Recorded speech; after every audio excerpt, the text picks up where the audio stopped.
Hare Krishna, Hare Rama, Jai Srila Prabhupada. Welcome back, everyone, maybe just me, but everyone who might be here watching in the future from anywhere. Welcome back. This is Vidyananda Das, reading the Bhagavad Gita and purport to the purport for you via the 1972 Deluxe Edition from krishnastore.com. Please join me in the invocation mantras, or don't. I don't care. I'm just doing it how I do it.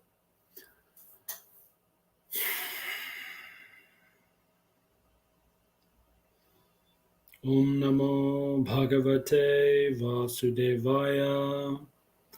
Om Jnana Timirandasya Jnananjana Shalakaya Chakshur Unmilitam Yena Tasmai Shri Gurave Namaha. I did it. I got all the long vowels perfectly. All right, today we are doing chapter 6, verse 8 through 10.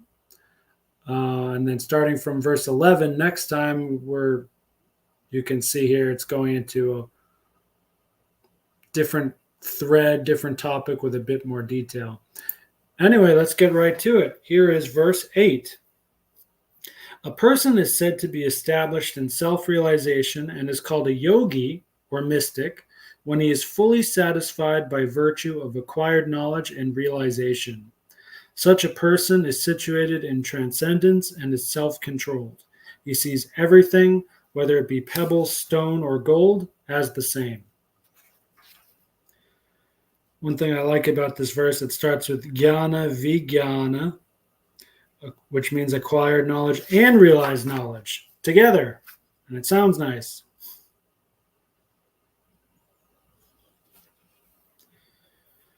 Both must be there, not just book smarts. And that's the first sentence in the purport from Prabhupada. Book knowledge without realization of the supreme truth is useless, period. Stated as follows in the Padma Purana, quote, no one can understand the transcendental nature of the name, fame, quality, and pastimes of Sri Krishna through his materially contaminated senses. Only when one becomes spiritually saturated by transcendental service to the Lord are the transcendental name, form, quality, and pastimes of the Lord revealed to him, unquote.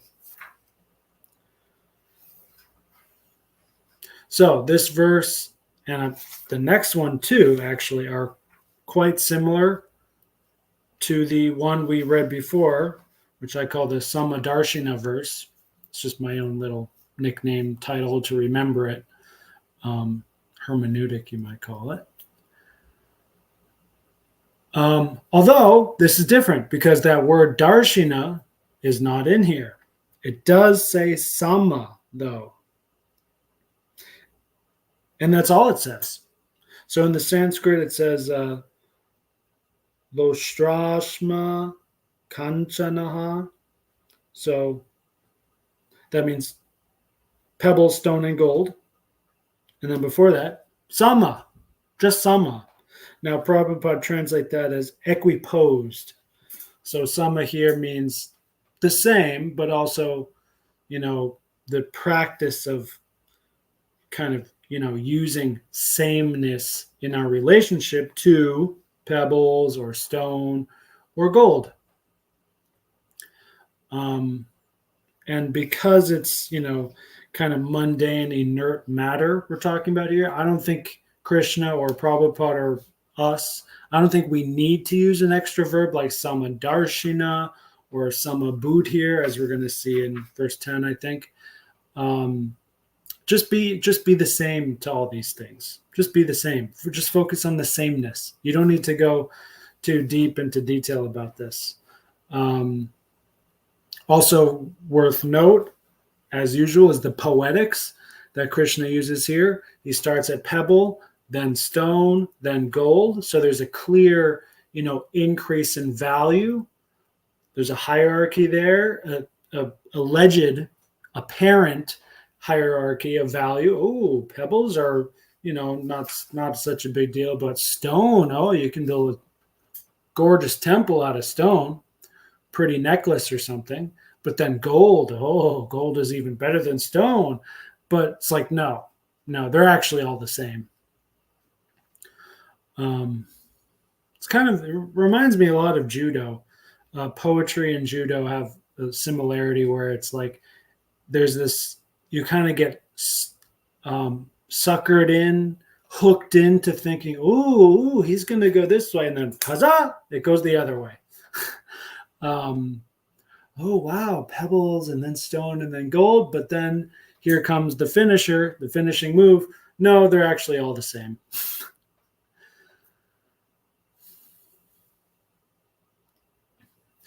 Now, if there's one new thing in this verse that's makes it more, interesting or distinct, to me, it's that, and I think it's in the Sanskrit and the translation here. Tripta, satisfied. So it's not just being jnana vijnana. It's not just having the book knowledge and the realization, the real knowledge as well, the book knowledge and the real knowledge, but it's being fully satisfied in that. That's how we know we're dealing with a yogi or mystic. All right, that's pretty much it for this verse. Not too big of a purport either. Only other thing I would add is that just reread that first sentence of the purport by Prabhupada many times. That's the main thing. That's all you need here. Book knowledge alone is useless. In contemporary English, we say book smarts and street smarts, but I mean, if you can't see that book knowledge and book smarts are the same exact thing, you need to study English more before continuing in your studies of the English Bhagavad Gita. Don't mean that as an insult, just mean that as it is. It's just the truth as it is for your benefit. Prabhupada is using what I call Acharya English here. It's not American English, it's not British English, it's not Indian English. He's using just pure English based on the dictionary, based on what the words really mean in a universal, standard, and clear sense. So if you're like most Americans or modern people, you might not be actually that good or that knowledgeable in this kind of English. You might be very knowledgeable about internet English or pop culture English or political English and all sorts of nonsense. And you may not be good at seeing how there's a standard universal English underneath, underlying, and above all of that. So it's good to study both. And when you study both, then you're able to preach and teach properly. You can see, like I just showed you, I just demonstrated, when people say, yo, book smarts, street smarts, like when you hear something like that, you can go directly into this verse, into this purport, where book knowledge without realization of the supreme truth is useless. And then they go, oh, whoa, man, that's exactly what we're talking about. Whoa, but there's like the supreme truth and it sounds cool too. Preaching in the ghetto, baby. I do like to do that. I like to preach to beginners more than anyone else. It's more fun. I like the challenge. Sometimes it's actually easier. It's actually not it's actually easier because they have nothing. There's no ego. There's no blockage. There's not as much to unlearn. Like I've met devotees who are just institutionalized by ISKCON so much that they're actually not very good at understanding the Gita as it is. Which is exactly why Prabhupada focused so much on writing just the Bhagavad Gita as it is and the Bhagavatam as it is and so on, and just working on the books more than anything else. Because as soon as he was, his time was limited, and as soon as he was physically going to depart, The books are going to be the main thing that keep us together, that keep this moving. And that's why I'm here. I'm not really in ISKCON anymore. I don't really practice. I don't really associate anymore at all. Nothing personal. I'm not avoiding ISKCON. It's just, I haven't found a community that works for me. So I have my job that works in my country, Korea, where there's not that many devotees, and I don't live near them either. So that's fine. I got Prabhupada. I don't need anything else. I got more than enough, actually. Verse 9. A person is said to be still further advanced when he regards all, the honest well-wisher, friends and enemies, the envious, the pious, the sinner, and those who are indifferent and impartial with an equal mind. So this verse is talking about someone who's more advanced, and it uses the same kind of analogy as before, but in a slightly more advanced manifestation. So instead of, stone, pebble, and gold, now we're talking about different kinds of people. And people are more advanced as entities than inert matter like pebbles and gold and stone. So if you are able to see a pebble the same as gold, that's impressive. Still more impressive is to see a sinner in the same way you see a pious man. That's very difficult. Very difficult, even for so many devotees and monks. I saw one monk here. There's not that many monks I see in Korea. At least in the city where I'm at. Very few, like one per week tops. And this last one I saw, he really stared me dead like, "Oh, you're filthy." He may have saw me chanting on my clicker and think, ooh, what do you think, you're a monk like me? Or maybe he just saw I was white. He just saw I was a foreigner, and he did the same thing most Korean people do, which is just like, ooh, what are you doing here? Ooh. It's not very advanced. I'm happy to tolerate that in people who aren't monks, but when I see monks engaging in this stuff, it's like, bro, come on. Are you serious? What's the point? What is even the point? And it's not that I care and I'm like, oh, I'm so hurt, but I don't care at all, bro. It's that I know what it's like to be in his shoes and how much bad energy that is floating through your system going, ooh, that takes energy. It literally takes you out of trance. It takes you out of peace, takes you out of a state of inner peace. You have to work it up how to be negative like that. And then you have to work yourself out of being negative like that. It's a mess, which once again, I'm happy to tolerate in people who aren't monks, who are secular and all, because it's natural. It's understandable. They haven't decided to go on the path yet, but geez, when you're wearing the robes, man, come on, got to do better. So we talked a bit about Samadarshina. Then the last verse was just Sama. Now this verse has Sama Buddhir. I was wrong. I don't remember what I said, verse 9 or 10. But yeah, Sama Buddhir, which Prabhupada translates as having equal intelligence. Now, because we're talking about people, that word Buddhir, Buddhi, is significant.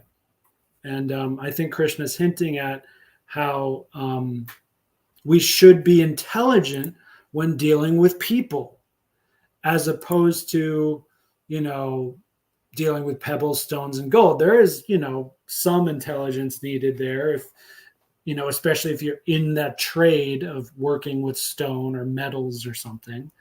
But even if you're not, it's nice to have some intelligence that like 2 pieces of gold are more valuable than 1 piece of gold. And there's a very, very, very basic intelligence with that, but not buddhi.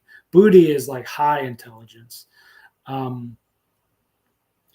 And I think Krishna's hinting that even if we don't have sama buddhi, if we can at least have buddhi, a rational, realized intelligence when dealing with other people, dealing with ourselves, that's mature, that's appropriate. And then more advanced than that is sama buddhir. is applying the same high-level intelligence to all humans, especially.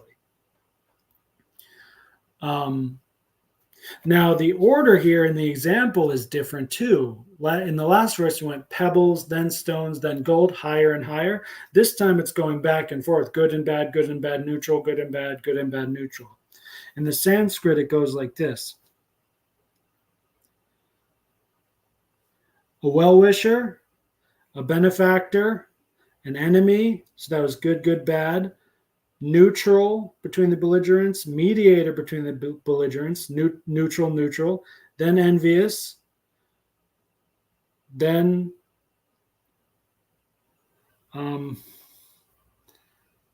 among the relatives or well-wishers. I don't say it.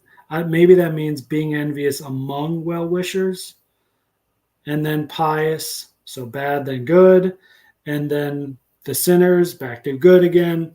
So once again, it's just interesting poetics, which is beautiful and pleasant to read, and there's a rhythm to it, and it's like that on purpose, and it's quite nice. The logic here is simple, and it has not changed in this verse compared to the last one, compared to the Samadarshana verse from last chapter, I think it was. Bro, it's all the same. It's very, very simple, the logic here. Elephants, Brahmins, dog eaters, pebble, stone, gold. How many examples do you need? Sama means sama. Same means same. That's it. See the essence within as the same. That's it. That's it. That's the book knowledge. Now, Krishna wants us to not just have jnana, book knowledge, but also vijnana, to realize this. So the poetics used here helps you really realize this, that there's different ways it might occur. You might go, oh, this is okay. This is bad. This is better. Oh. And you start getting attached and excited. And you might need something to snap you out. Oh, it's all the same. Or maybe you're in dvandva moha. You're being bounced back with dualities. He's evil. He's great. Oh, bing bong, ding dong, ding dong. And you keep bouncing back and forth until you come to the middle, the neutral place. But still, you might be attached to the neutral place and not see how it's all the same within. So the poetics is nice. End of story. Now, there's no purport to verse 9, chapter 6, verse 9. That's significant. One reason I think is because there's not really much new introduced here, except the variation in poetics and the subtle intricacies in Sanskrit, which Prabhupada doesn't mention probably because most people don't care. And that's okay. There's always going to be a small segment of the population who will get into advanced linguistics or advanced philosophy and logic and poetics and this and that.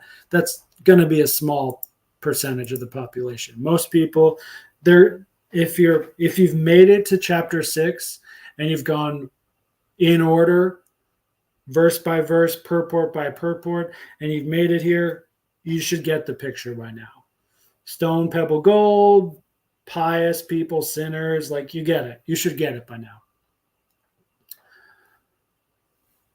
One thing also I think worth noting is that in the Samadarshana verse, that word darshana, which means seeing, and we usually use that word darshan to talk about seeing the deities. So it's like a special kind of seeing, right? So I think Krishna was hinting at, and maybe I said that in that stream, that live stream, when we did that verse. Maybe not, I don't know. But it seems Krishna's hinting that Samadarshana, seeing all the creatures as the same, it doesn't mean in a mundane sense of, in the same way that we might see green the same as green, or, light green and dark green both as green. It's not a mundane perception thing. It's that you're in the same way that you have darshan with the deity, when you're doing darshan correctly, you're not seeing a marble stone with some pretty makeup on it. You're seeing Krishna. You're seeing actual Godhead, who just happens to be in a, materialized form, as opposed to the inferior way of seeing that, which is, you see a marble statue. That's primarily what you see, is a marble statue with material senses that happens to be Godhead. And, you're just giving it the benefit of the doubt that this is a religion and whatever else. So samadarshina with all the creatures means really seeing the super soul within all the different creatures. And it's not a trick. It's literally having darshan, having contact, having spiritual visual contact with that super soul, and atma also, not just the super soul, but the same atma that's within all the different creatures. So in this verse, sama buddhir, that hints that we should be using, in the same way that there's a higher vision to see with all creatures, we can use a higher intelligence to treat all the different people and creatures. And higher intelligence, in this case, buddhi, means subtle, right? So from the realization and the experience of seeing the soul within all creatures comes with it an intelligence that says, at the heart level, my heart, being at my heart and communicating with other people at their heart level, at the subtle levels, that's where it's the same, and that's what to focus on. So that's why in not just our tradition, but pretty much all, and the Christians too, but definitely all the Eastern religions, the virtues described of the perfect person are quite similar. Of kindness and compassion are very important. It's recently the 89th birthday of the Dalai Lama, and I saw a short message he sent to his people. He's known as the incarnation of Avalokiteshvara, the God of compassion, basically. It's not just like an important thing to practice. It's the key is to understand is that it's natural. When you're actually in darshan with the Atma within and the Atma without, your Atma within and seeing the Atma without in others as well, you're just naturally going to be quite kind. That being said, it doesn't mean you're only kind all the time. Sometimes you got to flip the tables over the money changers outside the temple. And many great examples of Prabhupada, quote, flipping the tables of the money changers. Many examples of him being strict and hard on his disciples and others as he needed to be. That's called righteousness. Time and place. That's the key. There's just time and place to everything.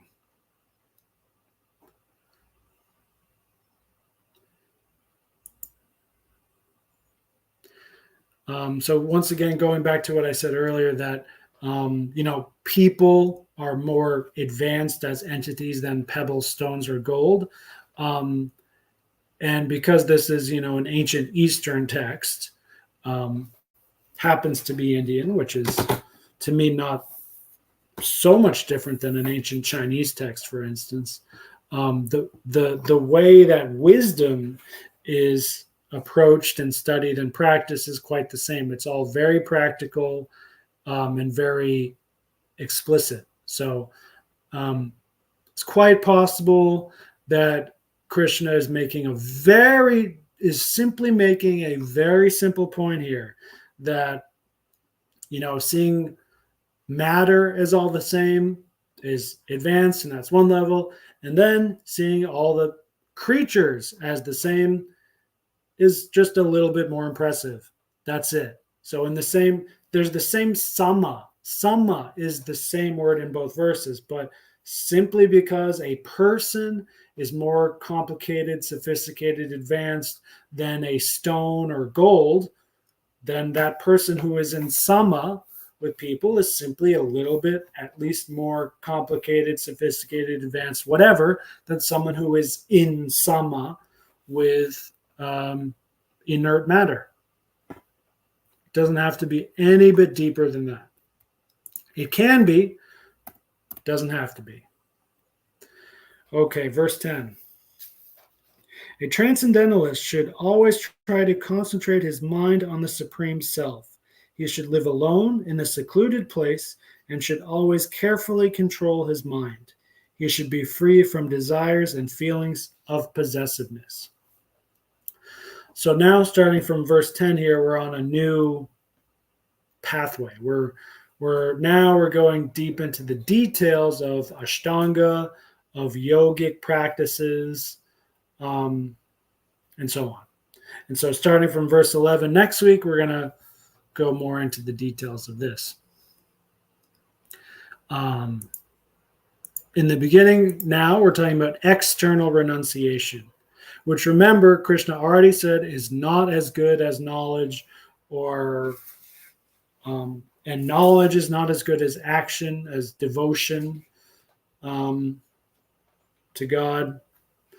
But that being said, Krishna is still very happy to walk us through all the many different great things we can do using the external world around us to, and how to renounce things correctly, to get, control of our mind and peace within ourselves. And then from that place, the real game of devotion can be more easily practiced, and successfully too, importantly. So interesting, in the English and Sanskrit, there's an important redundancy here. So living in a secluded place means you're going to be alone, mostly alone. If you're in a secluded place, that means you're alone. So you don't need to say living alone in a secluded place. There's a little redundancy there. But that's how Krishna says it in Sanskrit and in English. Prabhupada translates it that way as well.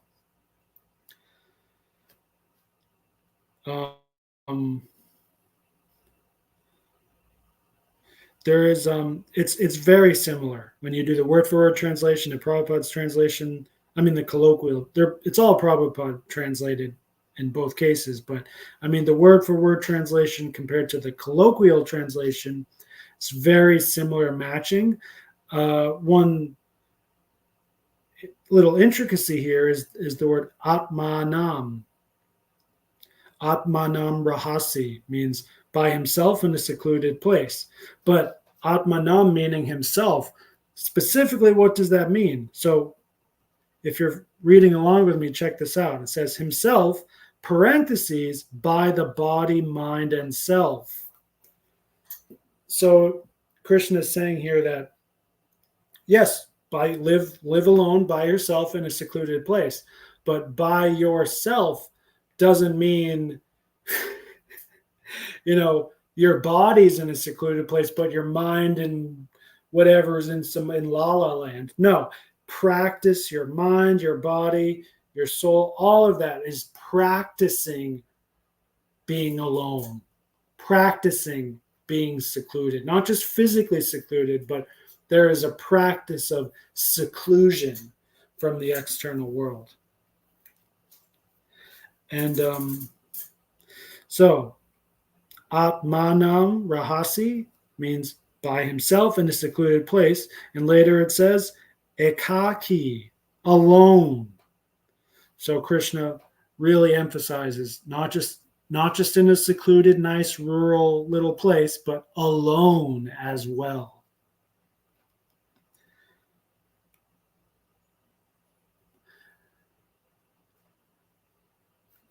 And the basic takeaway here is let's try to be free from objects we might desire. so that we can then be free from that desire to possess objects. And then after that, we can start focusing on the Supreme Self easier and better as well. And there's important to mention here, there's a long purport for this verse, as opposed to the verse before, which has no purport. That's significant. We can only speculate as to exactly why that is. I don't know if Prabhupada ever talked about it, but probably not. It's probably not important enough for him to say, well, why I designed the book this way or that way, because it wasn't actually him. Prabhupada himself personally, who was writing and translating the Gita using his own mind or whatever, he has told us that he has simply dictated it. He has received it and wrote it down. That's his primary duty, dharma and karma, with making this Shastra that we have. He simply received and transparently broadcasted it. And that's why it's the most bona fide translation and the best translation, because there's very little of that, of the human, of the particular idiosyncrasies of a particular human in writing it. I personally think there is some there in just how the English is, because it is, as I said before, it's a Charya English, but there is a little, sometimes it gets a little Indian-y. Like you can kind of see that it's not a surprise, basically, that he was an elderly Indian man in the 1960s and 70s. You can kind of see how there's a little bit of that, but it's so trace. Mostly from what I can tell and from what I've heard from Prabhupada speaking, it's Krishna. Even though Prabhupada's writing it and translating it, it's mostly just Krishna, writing and speaking these words.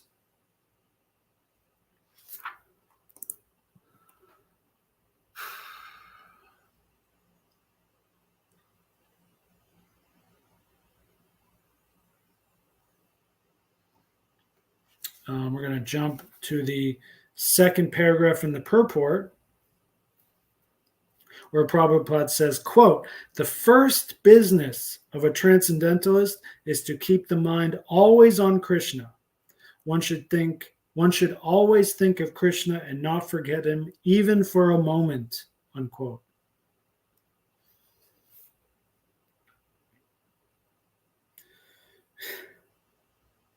And so first is significant here. The first business. Once again, in classic Eastern wisdom tradition, first also means last. It doesn't mean in our, many Western people think, oh, that's just the first level, but it gets a lot different in the more. No, you ding dong. No, it's the same thing throughout. First, middle, and last is all the same. It's the same process all throughout.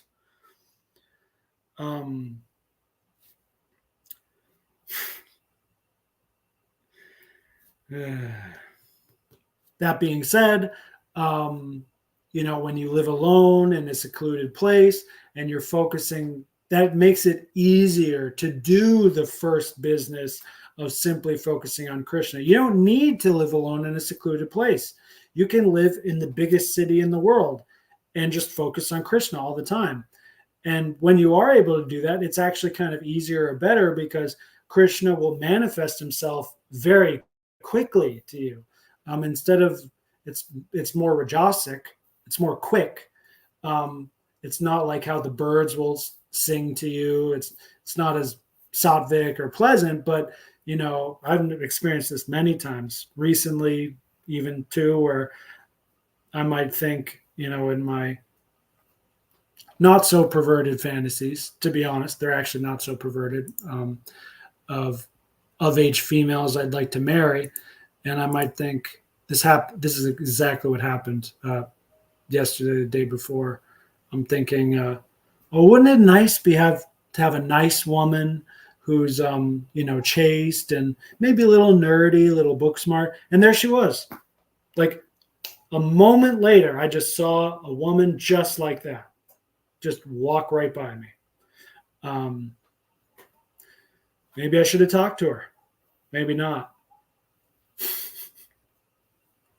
I don't know. I'm not quite ready to jump on that yet, for the same reason I haven't so many times in the past. I don't know if I want to be stuck here in Daegu or Korea. And even if she's a nice woman and a nice wife, is she going to be into Krishna? I don't know. I mean, maybe there's a good chance because she manifested, I would say, by Krishna's will after I had a positive thought. But I typically stick by the foundation of our wisdom here, which is that for the man on the spiritual path, intimate association with women should be avoided. It's literally the worst thing you can do. Even if you're married, even if you do it all right, it's very dangerous. And that's the realization I have that matches the Shastra, and that's what I stick with. And we'll see how that goes.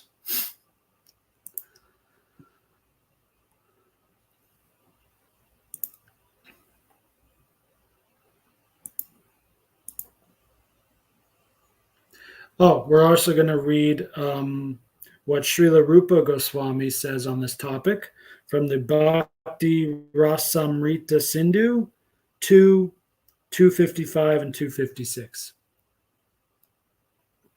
Quote, when one is not attached to anything, but at the same time accepts everything in relation to Krishna, one is rightly situated above possessiveness.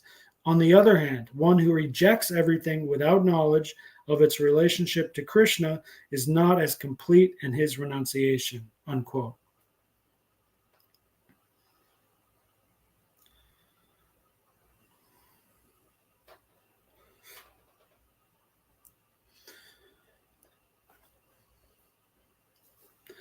Also, in the end of the purport, I'd like to talk about I'll just read the final two sentences here. Quote,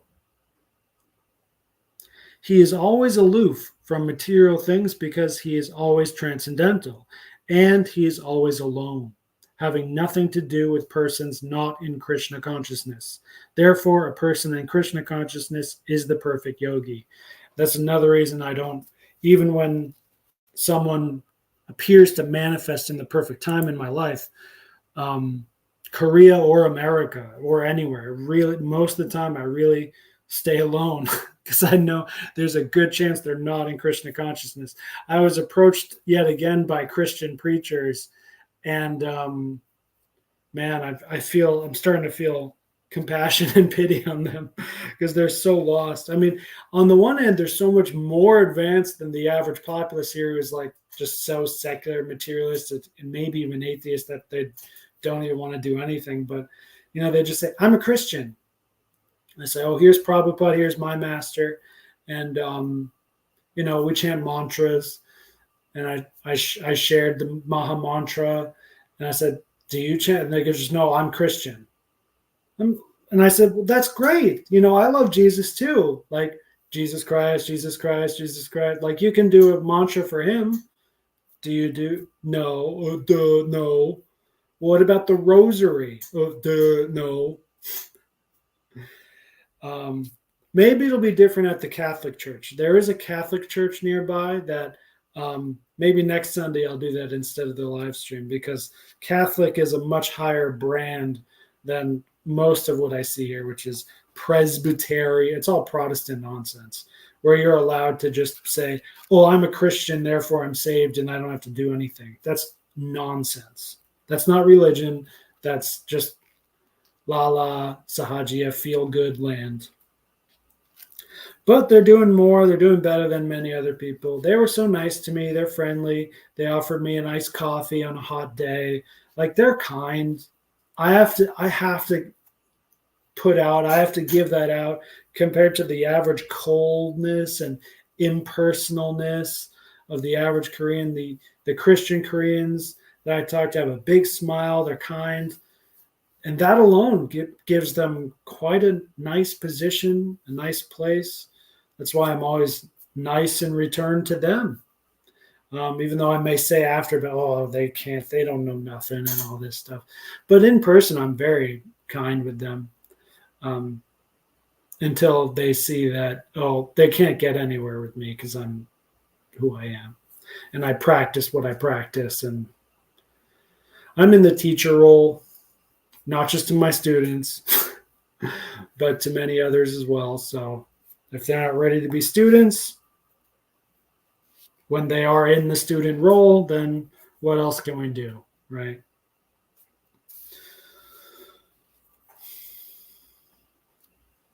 I think that's it.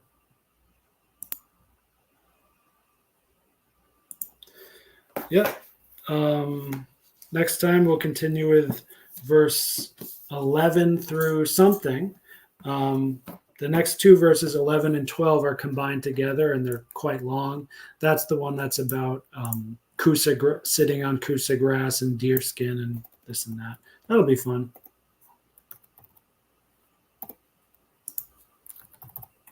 So, have a good day. Hare Krishna. Jai Shri Prabhupada. Jai Shri Bhagavan. Jai Shri Vaishnava Vaishnavi. See ya.